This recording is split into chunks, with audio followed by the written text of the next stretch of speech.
problem-solving work. Okay, in this video lecture, our objective is we want to solve constant rate job problems. All right, so how are we going to do that? Okay, given constant rate, I'll give a couple of bullet points here to help you do this.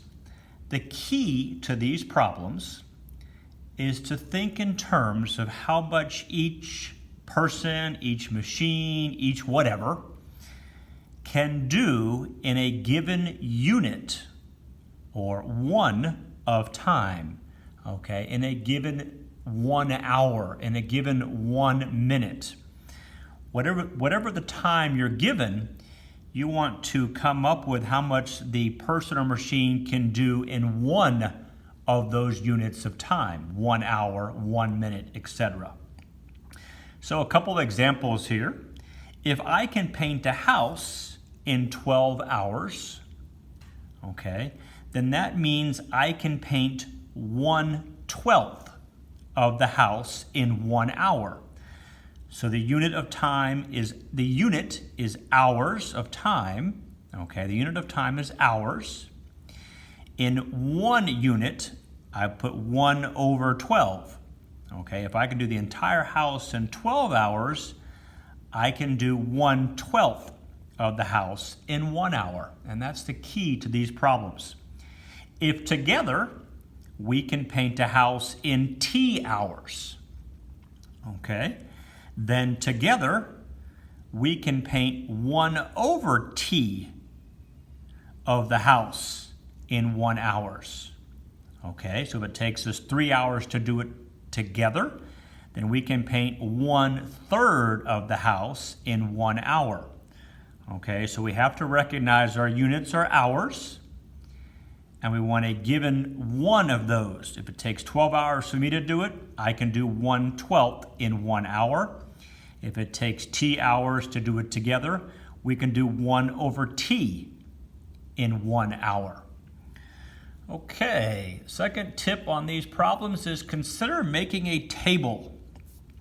And here's what your table is going to look like, and we're going to do an example problem in just a moment. Okay, so on the left, we've got person number 1 or machine number 1. Below that, person or machine number 2, and then them working together, or the two objects working together. How many hours it takes to do the job is our second column. Second column. How many hours for person or machine 1? How many hours for person or machine 2? And how many hours together? That's often the question.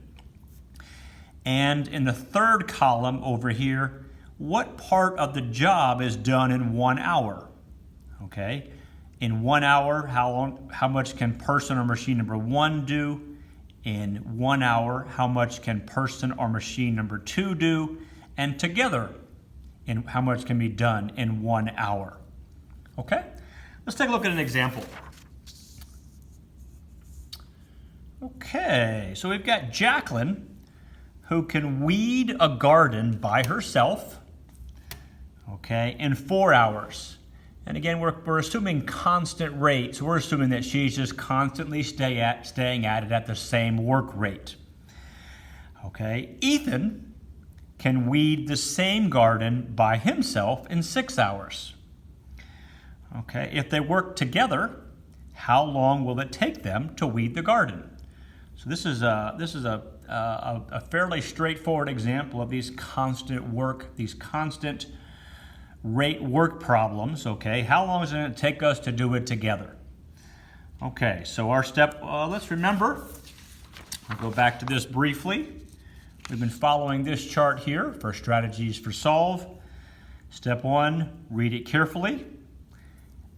Be very clear about what you're asking to find, okay? And do you need any relevant formulas? Well, in this case, we don't need any relevant formulas, but you want to be aware of that because we've seen that crop up in other video lectures.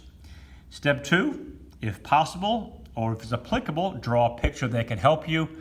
Well, then constant work problems, a picture might help you, but probably is not going to be overly helpful help you get the point across and work with formulas, etc. Step 3, remember we're trying to only use one letter if possible. Okay, so assigning a variable to that what we're looking for. And remembering that if we only have one letter to deal with in our equation, we only need, one letter to deal with, we only have to have one equation in which to solve for it. Step 4, here's where our chart's going to come in. Here's where we're going to translate it into mathematical expressions and come up with an equation. Once we get that, and again, we've talked about step 4 being the hardest step, how to get that equation. And the chart in this case will help. Otherwise, a table or chart can be helpful, and we'll find that here particularly. Step 5 gets pretty straightforward. Once you have the equation, solve it. And step 6, check your solution with the facts of the problem and see what you got. You can pause here if you'd like to, if you want to write this down again, or if you need to make note of this in a little more detail. Okay, so let's take a look and let's make use of our problem-solving steps here. So step 1, what are we looking for? Okay, oops, I forgot the number 1 here. Step 1. Okay, if they work together, how long will it take them to weed the garden? Okay, let's be clear. Number of hours to weed garden together. Okay, that's what we're looking for. Notice I have included the units in what I've written down here. Okay, that plays a part. We want to focus because units can differ. Units might be different for both of these two people. It turns out these are the same. They're both doing hours, but if Jacqueline were doing it in 30 minutes, then we need to come up with making sure that we convert hers to hours in order to solve this problem. As I mentioned, not a really good, a picture is not going to do a whole lot for us, so we'll skip step 2 in this case. And I'm going to put step 3 over here, as I've done in some previous videos. Let's give this a letter. Let's give this T. Okay, so step 3 equals T. T, the number of hours to weed a garden together. Okay, so step 4. As I said, a chart's going to help. So we're going to have, we've got Jacqueline, J-A-C, I think I get L-Y-N. We've got Jacqueline. We've got Ethan. I'll put Ethan down here. We'll put Ethan in the next line. And together. Okay? And so let's talk about what we have here. Okay, in the next column, the hours to do the job.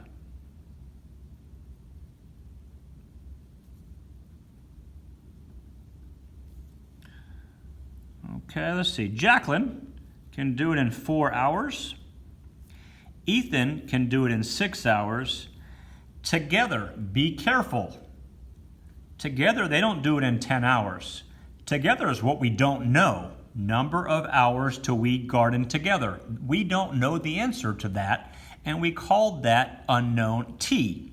So this is where T goes. Okay, we don't know. We know that Jacqueline is in 4 hours. We know that Ethan is in 6 hours. Together, we have no idea, and we've written that down up here, and we've called that the variable T. Okay. The last column, part of the job done in 1 hour.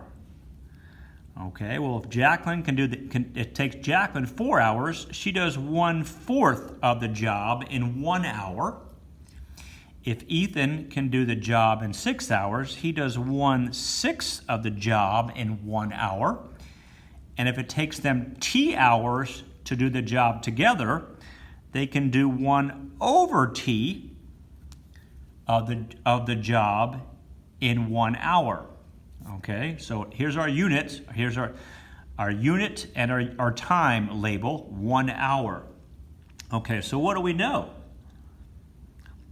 We know the part, whoops, misreading my notes. The part done by Jacqueline, make sure I spell her name correctly, in 1 hour, plus the part done by Ethan in 1 hour is equal to the part done together in 1 hour. That's true. The amount I can do in 1 hour, the amount you can do in 1 hour, we add those up, that's how much we can do together in 1 hour.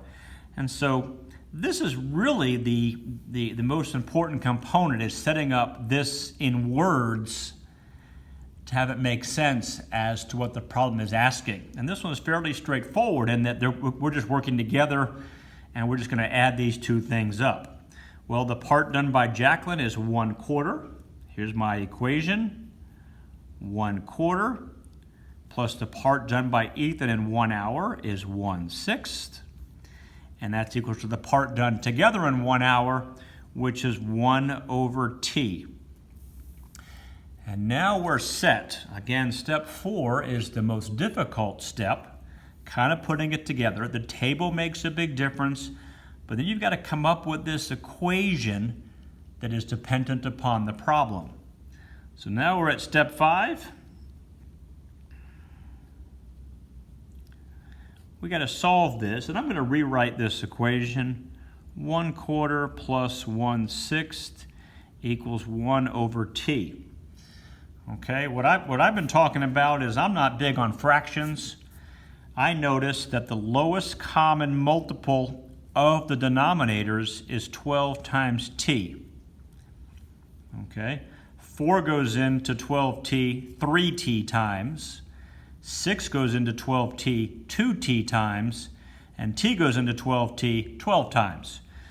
I'm going to multiply both sides, everything on both sides, by 12t so that the denominators will be removed. And I'm left with, 3t plus 2t equals 12. And I would much rather work with this than work with this, okay? So I can, let's say I can simplify the left side and come up with 5t equals 12. My variable terms and my variable term and my number term are already separated, so that step is done. Now I'll solve. I'll divide both sides by 5. 5 divided by 5, of course, is 1. And I have the time is 12/5 hours.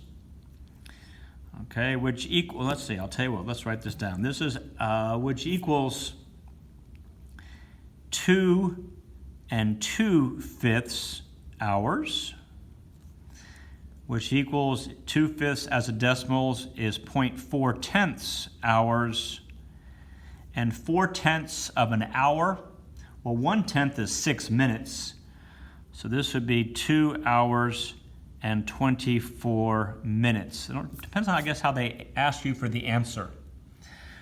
Okay, so 12/5 hours is the same as a mixed number, 2 2/5 hours.